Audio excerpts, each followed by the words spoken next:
Whoa, another sketchbook tour. So soon? I finished this a month after my squarebook tour video, and I gotta tell ya, finishing the last pages up back to back was a dopamine rush. Now about the sketchbook, it's a Maruman Soho sketchbook, the B6 size. I taped the sheet of cork on the cover to make it sturdier. Yep, the same sheet of cork on my table. First page is blank because I started filling this up during my Taiwan vacation back in 2017. My family and I took the train from the airport to Taipei. I drew this straight with a brush pen, so it's pretty wobbly. These were my convenience store purchases. Those stores gave out Sanrio stickers to go with the receipt. They're like loyalty points. Collect a certain number of characters to claim a snack or drink. I believe I filled this up from right to left. I had some dried guava. I think that's an apple pie bun. A big bottle of Yakult, green tea, and milk tea. This is chicken and egg wrapped in nori and rice. Gatsby moist towelettes to wipe the sweat off. It's labeled with a chilling effect, which is actually a menthol feeling on the skin. This cup was an alcoholic shot with a creamy chaser, onigiri, and miso soup. So Taiwanese konbinis have some ready-to-eat Japanese food, as well as Chinese snacks like sweet pork jerky. That's a delicacy in Taiwan. This was my attempt at live drawing in a cafe called Modern Toilet Restaurant. They serve dishes in miniature bathroom porcelain. The seats were also toilets. All in all, a fun little concept cafe. I found it hard to draw with family around, so I salvaged this page with swatches of my art materials. There's my old Prang watercolors and new Koi watercolors, which to this day are unused. On the other page, I tested some cheap brush pens. Brush pens are like a dime a dozen in East Asian countries. I drew people while riding the train. There'll be more of this in the next pages. I drew with a fine liner on the spot, then at the end of the day, I'd tone them with black paint. People at the cafe, and the view outside the cafe, in front of Ruifang Station where we waited for our next train. Not the most architecturally impressive sight, but I was fascinated by how the buildings look like they're stacked on top of each other. This is a view from across the hotel we stayed at. For the rest of my Taiwan trip, it had been just me and my bro, who was more patient with my live sketching. Here's another view on another morning. Toned with Copic markers. I switched materials depending on how much time I have on location. Markers are obviously quick to apply. This is a restaurant called Alley Cats on Huashan Creative Park. That park is like an art district with dining and bars. There are also halls for art market tables that look expensive to rent. Still worth checking out though for a chill day in Taipei. The next morning, I sketched another view from the hotel. This street corner was bursting with details, and I wanted to record that for my visual library. It's the kind of urban scene that I'd like to refer back to for my environment designs. We took a bus to Yelyu Geo Park. I tried to paint quickly with my Prang watercolors and a water brush. I find water brushes hard to control, so I don't think I did the view justice. But I attempted painting again. Oh, and here's the other side of the ticket. So Yelyu Geo Park is a park featuring these unique rock formations. It's a park of rocks. The most popular being the Queen's Head because of that pareidolik effect. I switched to markers because further in there were more people and I didn't want to block the way. One of the many rocks there. This is supposed to be the Queen's Head, but viewed from the back. Another rock formation. It's a good place to study rocks. The day after Geo Park, I chilled in Taipei again. Dropped down Longshan Temple Station and walked through some temple courtyards. One of them had this dragon fountain in the middle of a pond. This is Longshan Temple. My bro was off to his own adventures, so I was really able to take my time with the details using fineliners and brush pens. Well, the details are squiggly, but adding the markers helps separate them.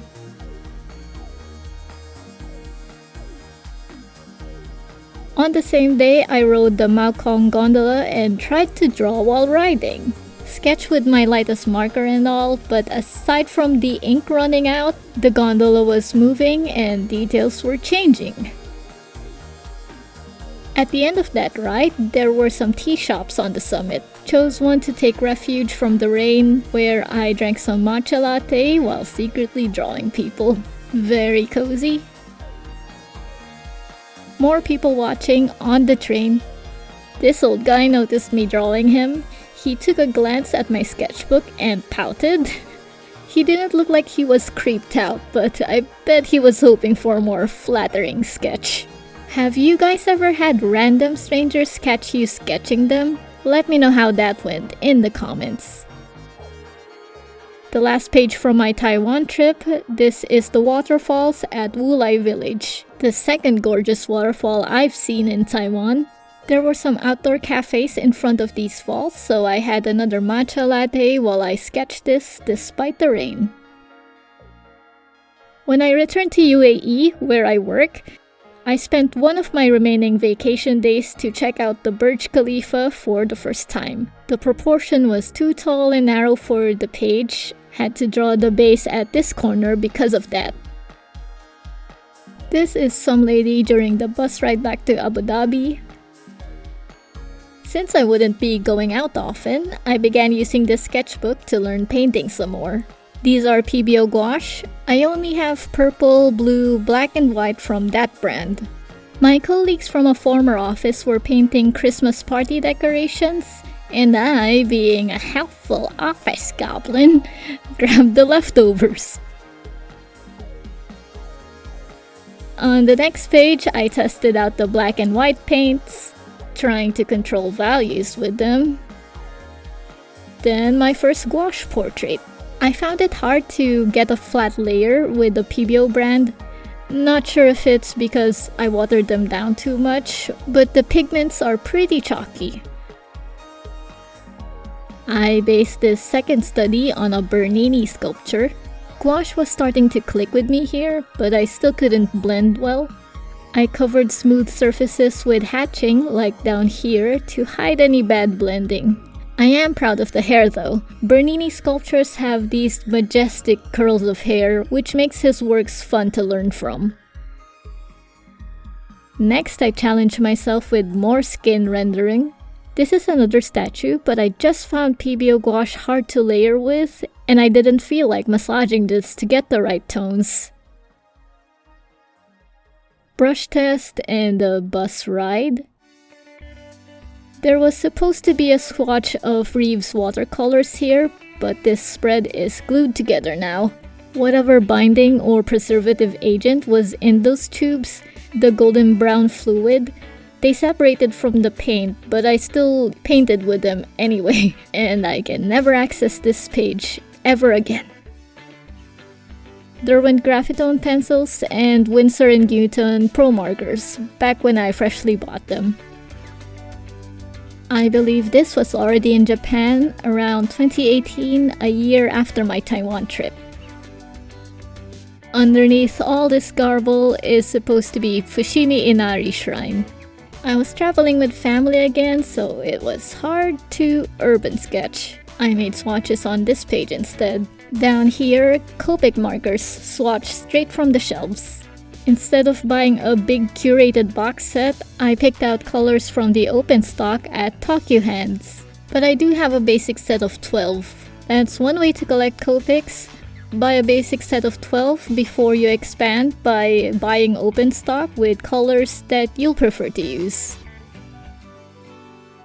Another attempt with Reeves watercolors. The sticky oil was still a nuisance. Food purchases. I could not draw everything because I gobbled them up too soon. I had Calorie Mate because it appeared in Metal Gear Solid 3. That product placement paid off. Berry juice. Matcha cookies with white chocolate, the perfect combination of flavors for my husband and me. Melon pan. This one's a tiny apple pie from a bakery in Osaka. More baked goods from another store. This centerpiece is train bento or ekiben. Microwavable tempura from the konbini. And a bottle of pumpkin juice from Harry Potter World in USJ. That was before J.K. Rowling came out of the closet as a TERF. This is from Dotonbori in Osaka. Our hotel was near that place and it had great references for urban details like vents and air conditioners. I gave up on live sketching at this point and drew based on the pictures I took. My Japan trip was meant to celebrate my wedding, so I tried to explore as much as I could with my husband. One of the restaurants I passed by covered the mistake with a post-it note on this corner. We didn't eat there, but we did eat at Ichiran, where we dined in these cubicles that box our view in. The server pulls this bamboo screen up to hand the ramen over. There's a water dispenser for free-flowing water. Some affable gaijin YouTuber considers Ichiran overrated, but the experience was new to me back then, and I did enjoy my meal. I wouldn't endure the line again though. One of the huge torii gates in Fushimi Inari. Another mistake saved by post-its. Not sure what this is called, but it's also from Fushimi Inari Shrine. Back to UAE again. This was a networking event at 2454, but I was out of my depth in networking, so I quietly live sketched. They were screening The Force Awakens in the background because Abu Dhabi's proud of being a film partner and location for that movie. At the start of 2020, my husband and I moved to Dubai. I took an office job where I drew this office mate during lunch. She referred me to a workshop about making online videos because I told her I had plans to start a YouTube channel. This was the instructor there, but I forgot his name. Aside from recommending affordable camera setups, he was especially encouraging us to give online video creation a try despite the algorithms. Another angle from the workshop, I drew this live.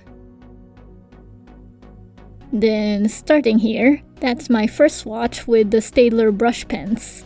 On the other side is Cold Stone ice cream while I hung out with office mates. My first attempt at swatching my brush pens properly, but I misplaced the positions of these two colors. It was a small mistake, but it just unnerved me. I had to do it again with the proper order. The next page appears on my impressions video for the brush pens, so check that out for the drawing process on this portrait. But I didn't show this little environment. I recorded the drawing process for this, but that video was getting too long. I ended up showing both versions of the Devil Girl portrait, so failed attempt, better attempt. Playing with color schemes and water applications. I mix watercolors with brush pen line art. My original purpose for the brush pens is to use them for line art. Since the ink is water-based, I had to paint the watercolor layer first. Swatch test for the Winsor & Newton Designer's Gouache. One column is for the pure paint. The next two are transparency levels when mixed with water. I even listed the opacity icons based on the tubes. I tested the opacity again. The background was filled in with black markers, so it's not the darkest black compared to the gouache. Down here are the Pebeo Gouache for brand comparison. Gouache blending test. The obligatory fruit painting, and some mixing experiments to find interesting hues. Simple mixing chart with brown in the middle and some magenta which looks misplaced. I wanted to find a style with gouache while also keeping it simple, something with a bold background and flat shapes. But I struggled with layering the paint and getting the values right, so I gave up. Why try? Oh, hello there. This is my self-portrait with my signature awkward smile. I let my hair grow long. Takes me a year or two to get a haircut. Then I painted my husband next. He also has an awkward smile and lets his wavy locks grow long too. We both had our hair cut really short after these paintings, so these portraits are outdated and we don't have to update our profile pictures. This is a cute little frog, based on Froggy Pond by Silkenide. My husband and I are both enamored by that frog, so I had to paint my own. I couldn't get the values right on this mushroom piece. I tried to massage it, but it just wouldn't look pretty. The style was going all over the place, like the mushroom head is supposed to be flat, but the clusters down here had some perspective going on. Didn't make sense, so gave up. Instead of practicing human faces, I practiced painting a mask. This is based on a Tibetan mask with some Oni-styled teeth. Applied my gold paint marker for some shiny details. It should be shiny if you can see it. Another mask, more heavily based on an Oni face. Looks like Green Goblin actually. Gold marker again for horns and teeth. I'm proud of this painting. Well, it's easy to go from black to a lighter shade, and I have yet to nail the values for other colors. I'll probably use this for a sketch to digital video because the color scheme is really eye-catching. Here's a cute little pair of plague doctors painted with black ink. One has short stubby legs while the other has long slender legs. They're engaged in a courting ritual. Played with the ink some more. A small pot of Staedtler Rowney black acrylic ink. It's the blackest ink I've ever used. Mixed it with water to achieve different tones. The last few pages are exercises with my Derwent Graphitone pencils. I bought them for my next travel sketching, but I haven't had much opportunity to travel. It was an impulse buy actually, and I don't know how they could fit with my original ideas. When in doubt, study some figures or sculptures. This one's Emperor Claudius, and I forgot to note down the reference for this one, but that's the last page. I have a tag for Harry Potter World and more Konbini stickers, but that's it. That's the whole sketchbook. Hope you enjoyed listening to my travel stories. Travel sketching helped engrave those memories in my brain, so recalling them was pretty fun. Remember traveling? As much as I miss it though, we all gotta stay safe these days. Oh, and by the time I post this video, my channel has already hit 1,000 subscribers. I hope I don't jinx that and people unsubscribe out of spite. But seriously, thank you for your support. That's the most subscribers I've had on social media. It's pretty sad.